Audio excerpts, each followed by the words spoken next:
Matthew chapter 27. When the morning was come, all the chief priests and elders of the people took counsel against Jesus to put him to death. And when they had bound him, they led him away and delivered him to Pontius Pilate, the governor. Then Judas, which had betrayed him, when he saw that he was condemned, repented himself and brought again the 30 pieces of silver to the chief priests and elders, saying, I have sinned in that I have betrayed the innocent blood.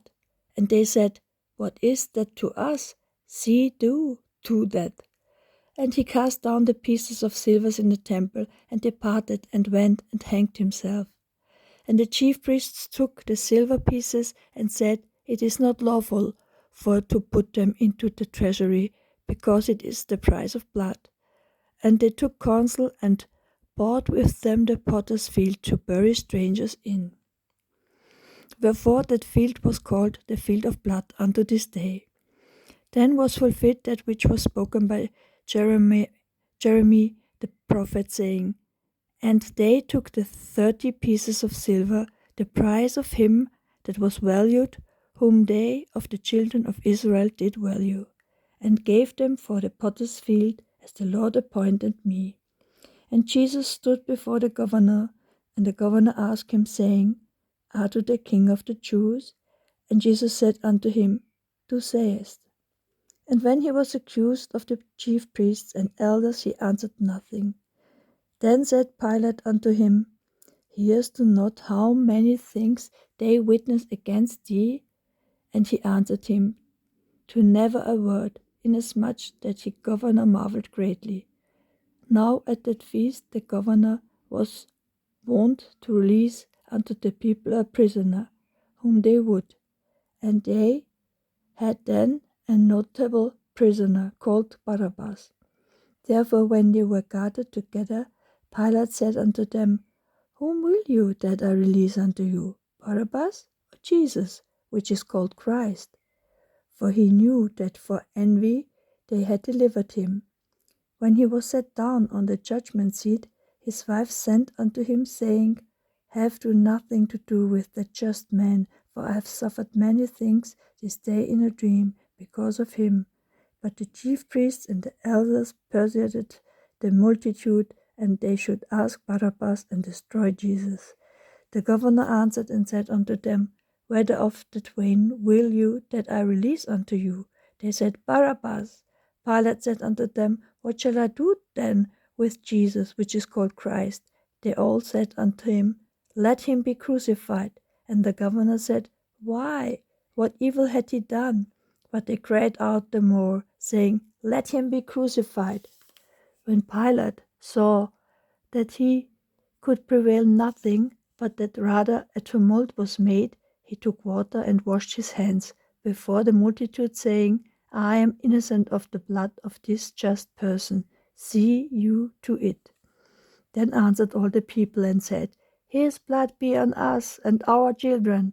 Then released he Barabbas unto them, and when he had scourged Jesus, he delivered him to be crucified. Then the soldiers of the governor took Jesus into the common hall, and gathered unto him the whole band of soldiers. And they striped him, and put him a scarlet robe. And when they had plaited a crown of thorns, they put it up upon his head, and reed in his right hand. And they bowed the knee before him, and mocked him, saying, Hail, King of the Jews! And they spit upon him, and took the reed and smote him on the head. And after that they had mocked him, they took the robe off from him, and put his own raiment on him, and led him away to crucify him. And as they came out, they found a man of Cyrene, Simon by name. Him they compelled to bear his cross. And when they were come unto the place called Golgotha, that is to say, a place of the skull, they gave him vinegar to drink, mingled with gall. And when he had tasted thereof, he would not drink. And they crucified him, and parted his garments, casting lots, that it might be fulfilled which was spoken by the prophet. They parted my garments among them, and upon my vesture did they cast lots. And sitting down, they watched him there, and set up over his head an accusation written, "This is Jesus, the King of the Jews." Then were there two thieves crucified with him, one on the right hand and another on the left. And they that passed by reviled him, wagging their heads, and saying, "Do that destroys the temple and buildest in 3 days, save thyself. If to be the Son of God, come down from the cross."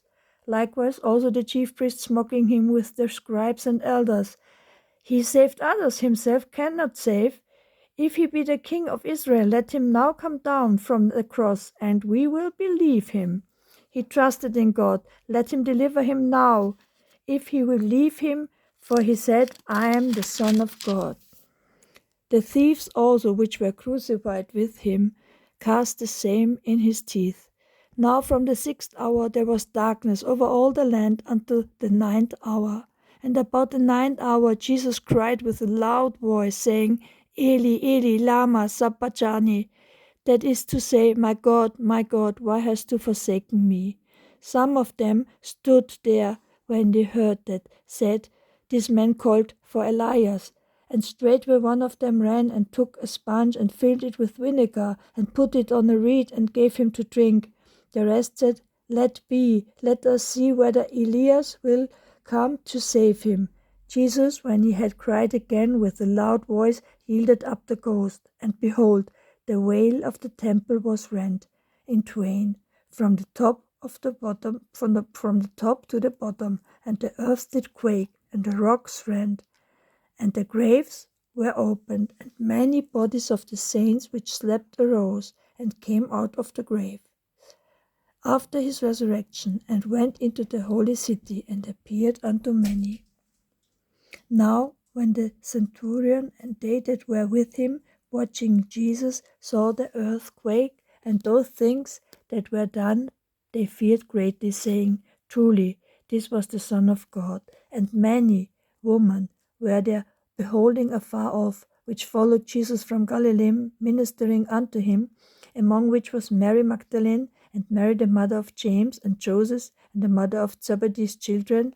When they even was come, there came a rich man, Arimathea, named Joseph, who also himself was Jesus' disciple. He went to Pilate and begged the body of Jesus. Then Pilate commanded the body to be delivered.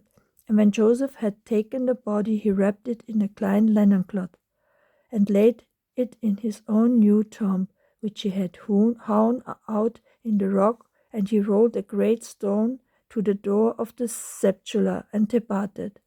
And there was Mary Magdalene, and the other Mary, sitting over against the sepulchre. Now the next day that followed, the day of the preparation, the chief priests and the Pharisees came together unto Pilate, saying, "Sir, we remember that the deceiver said, while he was yet alive, After 3 days I will rise again. Command therefore that the sepulchre be made sure until the 3rd day, lest his disciples come by night and steal him away, and say unto the people, He is risen from the dead. So the last error shall be worse than the first. Pilate said unto them, You have a watch. Go your way, make it as sure as you can. So they went and made the sepulchre sure, sealing the stone and setting a watch.